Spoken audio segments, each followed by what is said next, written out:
Got my coffee and today's guest here with me, so we're ready to roll. I'm Michael Hanf, Executive Partner at Taival Advisory. Welcome to our Circular Coffee Break podcast, where we'll be casually talking about everything circular and beyond. We hope the podcast is interesting, insightful, and provides new perspectives for all of you.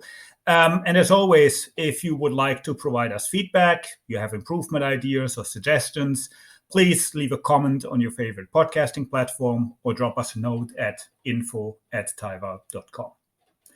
Now, my guest today is an impact entrepreneur who believes that circularity plays a key role in securing a more sustainable tomorrow. She started off her career in marketing and sourcing in organizations such as Ensto, UPM, Club 21, Royal Majestics, and the Santa Claus Finland brand. For the listeners not familiar, Santa Claus is actually from Finland, as he lives at Korvatunturi, or at least so they say, and I think there's some arguments about that. At the same time, she gathered her first entrepreneurial experience as a founding member of a fashion retail pop-up store called Wild Honey. Since 2019, she is the founder of Kamupak, a startup offering a digital deposit and borrow system for reusable takeaway packaging. And if that wouldn't be enough, she's a board member in different companies, including Ensto, Ensto Invest, Kamupak, and Inasys. She holds a Master of Economics from the University of Vasa in Marketing and Management. I'm really excited to talk about all of this and much more in today's episode. Thank you for joining me on the show today, Iida Miettinen. Yeah, really happy to be here today with you, Michael, to talk about circularity. Thanks for joining. And, the first thing I must ask you is about a role you had some years back, but it surely caught my eye. How did you do marketing for Santa Claus? And does Santa Claus actually needs any marketing? I would assume all kids know him without any TV spots or Google ads or anything around that. So how did you do that? How did you end up doing marketing for Santa Claus?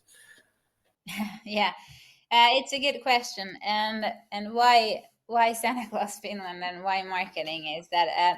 I would say that Santa Claus and Christmas is probably one of the best and magical lies of childhood. And what we did at Santa Claus Finland is firstly, we wanted to make sure that the look and feel of the Santa Claus was as authentic as possible. And as you mentioned, it's coming from Finland. And so we represented the brand and how license that for companies. And then, but what's really in the back of the Santa Claus Finland is that there was a foundation and there is still a foundation. And a big part of the revenue goes actually to charity for the well-being of children. So basically, the market, in a nutshell, the marketing itself was mostly partner marketing and partner communications. Cool.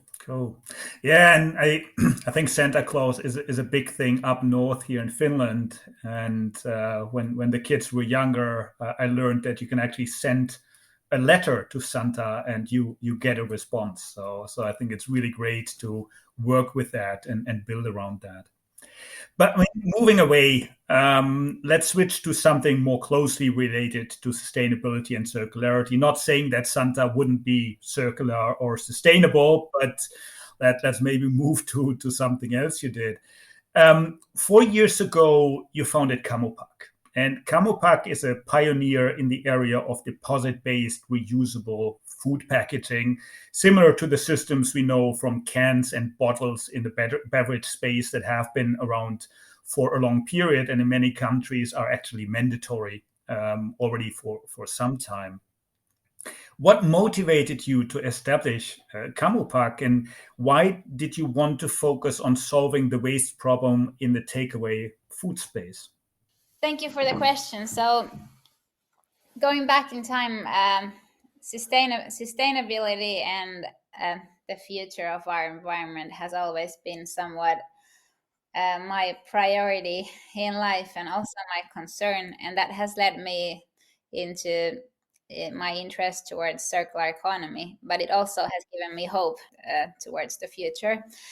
And what really led me into especially Kamupak is that, I honestly got really frustrated and worried about the global waste crisis, as I still am, and how it's mostly due to single-use packaging, and how I saw the effects on the environment. But then I also felt like, why couldn't we just establish the tools for consumers and companies, such as we have done with the bottle system in Finland? But why not just make it digital so that we can actually make it scalable globally? And then I just wanted to really explore further the idea of why not build a digital deposit system for reusable takeaway packaging. And since takeaway is really, it's a sector where we could easily replace single-use packaging with reusables. And prior to founding Kamupak, I also had a pretty severe injury in life, and I was on a sick leave for over a year, and I really had time to reflect my values and what I wanted to do with my life. So, and this felt like a good motivation at that point. Yeah, absolutely. And I mean, we know each other for some time, and I've been following the journey of Kamupak, and I think you have been doing major strides in that area. And I agree with you. I think there is a lot to do in the takeaway single use packaging of food. I was at a sports event the other day, and just seeing how much of the single use packaging or the takeaway packaging is just thrown away, piles and piles. So if we can replace that, that will have a significant impact. And if we can scale that on a global level, as you said, with a digital platform, that basically multiplies the impact. And just for the listeners who are not familiar with Kamupak and haven't seen your reusable packaging in any of the restaurants or supermarkets that they visit frequently, could you briefly explain what Kamupak does? What is the offering you have, and how does it work? Yes, I can definitely do that. So what Kamupak has is a digital deposit system for reusable takeaway packaging. And what we really want to do is we want to make reusability as easy and as convenient as possible for consumers and companies. And how we do that is we use digitality in order to make reusability scalable. Meaning that we have the physical takeaway packaging, but we also have the data and the platform so that we can track all of these reusable packagings, meaning that we know which restaurant they have left, and we know when a consumer has returned it to a certain restaurant. And we can also allow for the end user to return the packaging to any of our partner networks, regardless of where it's picked up from. So that's in a nutshell how Kamupak works. And nowadays we have multiple different packages for different foods. And now we also have released reusable pizza boxes that have been piloted with Kotipizza recently. Perfect. Thanks, Iida.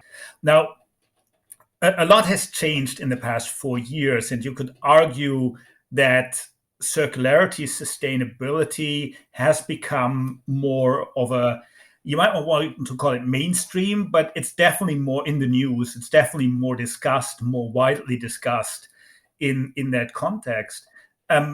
What has this change meant for you, specifically based on what you just outlined regarding your motivation, as well as for Kamupak as a young company still? Yeah, well, yeah, myself, I'm definitely really happy that it has changed a lot during the past years. Basically, what has changed, it's also the consumer acceptance, and how the media has been really active in communicating the problems, but also the solutions. But what's even better is that the countries and especially EU has taken an active role with taking the green shift with the help of Green Deal further, and that's also affecting heavily the packaging market. This means that in different areas, materials will be more sustainable, and there will be efforts into recycling, and that's obviously also really a positive signal for us. Yeah, absolutely. And I mean, as you said, there's a lot happening at the moment on the regulatory side, but also on the consumer side.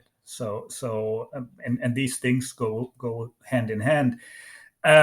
We've seen a lot of countries do a lot in this regard when it comes to regulation and all of these topics. How important do you feel regulation is, specifically in the area that Kamupak is operating in? Yeah, it's a really good question. It's been something that I've been really thinking about within the past years. And also what I've learned on the way from Kamupak is that most people and even organizations support the idea of sustainable consuming and sustainable solutions, but it's really a different road to actually change the way you're consuming or change your habits. And as I've learned from my experience is that regardless of the change, we do need pretty brave tools in order to change behavior. And that is why I'm really happy that there is now regulations coming in different countries, which is leading the road towards reusable packaging and also financial instruments towards this. And I believe this is really needed in order to make the change. Mm. Yeah, absolutely. And I think mindset change is one of the most difficult things. And this one to solve this whole situation around climate change, biodiversity loss, all of these topics needs a significant mindset shift. So it takes all the different stakeholders to actually work together in that context. So what you're saying is absolutely spot on. Yeah, I agree. And also in our industry with reusable packaging, we also, because we need to build the market so that it's actually going to be profitable and interesting for companies. And in order for that to happen, it's not going to happen with the help of one company innovating or some forerunner consumers, but actually for the market to emerge, it needs like something close to regulation or some tools such as that, because obviously that's the way business also works. Yeah, absolutely. And I mean, to be honest, the deposit system for cans and bottles wouldn't be in place and wouldn't be so successful without the regulatory framework that basically has been pushing it in the first place. So it's for me a little bit an interesting perspective to now say, oh yeah, everything will solve by the open market. Is if the past has shown that is not necessarily reality with a lot of the things we're seeing today. Now, recently you have been announcing several exciting partnerships with Kamupak, like with Kesko on the distribution side, with Kotipizza Group and Bolt. Additionally, I've noticed you are accelerating your expansion to other countries, other markets like Sweden. What are the future plans you have for Kamupak? What is the big goal that you're aiming for, that you dream of when Kamupak grows up and is a big successful company that's global and addresses the reusable packaging world? Well, basically we have two drivers. Firstly, it's that we really want to create impact, and how we create impact is that we lower the amount of single-use packaging and the amount of single-use waste. But then again, how we achieve that goal is that we make reusability the norm of everyday life. And this means that I'm really hopeful that we will eventually make reusable takeaway packaging the norm of consuming takeaway, meaning in restaurants where we are already currently really active here in Finland, but we're also extending our platform to grocery stores and event venues and all sorts of takeaway where takeaway packaging is needed. Cool. Interesting. And now I have to ask this because the listeners might be wondering. I mean, we talked about partnerships you have and all of that availability of your solution. How can our listeners help in accelerating the use of the Kamupak system as a sustainable alternative for one-way packaging in the food industry? Where can they test out your solution or how can they help expand the solution? Yeah, good question. And as you mentioned, we have already a fairly wide network where Kamupak is available, and so it's available via home delivery. For example, via our partner Volt, you can order takeaway in a reusable Kamupak box, but you can also pick up your food in any of our partner restaurants. But in addition to that, you can also ask for your closest favorite restaurant that they should move into reusables and have Kamupak available. But then in addition, if you're running your own business and you can affect the restaurants, what they're using, or any takeaway venues, you should definitely just contact us, and we would be really happy to tell you more on how the system works. And what is the true benefit of working with us is that the shift might feel like a big thing to do for a company, but with us, we basically just plug it in and we organize everything, and we also have a customer care and everything, and all the packaging and and the digitality included, so you can just hassle-free move into reusables from single use. So that's basically how it works. Perfect. Thanks, Iida. And I mean, what I like is what you said. I mean, go to your favorite restaurant and basically just ask them about reusable packaging, because I think very often restaurant owners or franchisees or whatever, they don't really think about this necessarily. And once you show them that customers really care and are really asking these questions, then they might actually start thinking about it and get going in that context. So I've been trying that a couple of times, and there is interest in a lot of restaurants to just hear about different options that they have.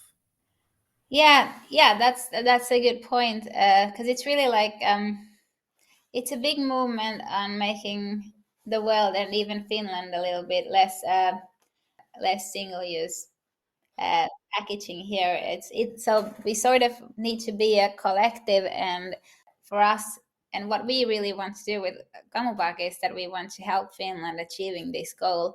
So and then you're helping, and companies are helping us. If you tell people and you ask companies that should they move into reusables, and what are actually the environmental impacts of using reusables, and the more we know and the more we ask, the better it is. Yeah, I fully agree. And I had a discussion on one of the earlier episodes of this podcast, and someone said, we're all consumers who are demanding change, but we're also business people who work in roles in our companies, so we can also impact change in that context. So I fully agree with you. It's we have to take that action. We have to push these solutions. We have to ask the sometimes uncomfortable questions to bring this forward. I fully agree. Exactly. I agree. And then I also feel like one single consumer, regardless if you can make bigger decisions or not, but you're making impact even if you just uh, if you use a reusable coffee cup or reusable packaging and you show that to people, and because we all have a voice, but if we just remember that we have the voice, and we can show it to the rest of the people how we do things, and that always affects. Yeah, fully agree. Good. You're also in the board of Ensto, as I mentioned earlier, an international growth-oriented family business and technology company that creates smart solutions for electricity distribution networks. How do you see sustainability and circularity from that perspective? Because we know family business, small and medium-sized enterprises will also be impacted by this, by the regulation, by the changes in the market that are happening. So how do you see the change in the industry, but also from a family business perspective? What are some of the challenges, but also opportunities you see in this area? Yeah, so at Ensto, sustainability is really in the core of what in everything what we do, and which I'm really happy about. Our mission is to make better life with electricity, and what that really means is that now globally, as you know, is happening a energy transition, and it's going to the way of a green energy transition, when it has to go really into that way in order for things to go as they should. But what Ensta does is that we create long life cycle products and solutions that enable reliable electricity. So it's really in our core, but even though it's in our core, it's also like circularity and sustainability is always something that we want to take more and more into consideration in all of our product development and manufacturing.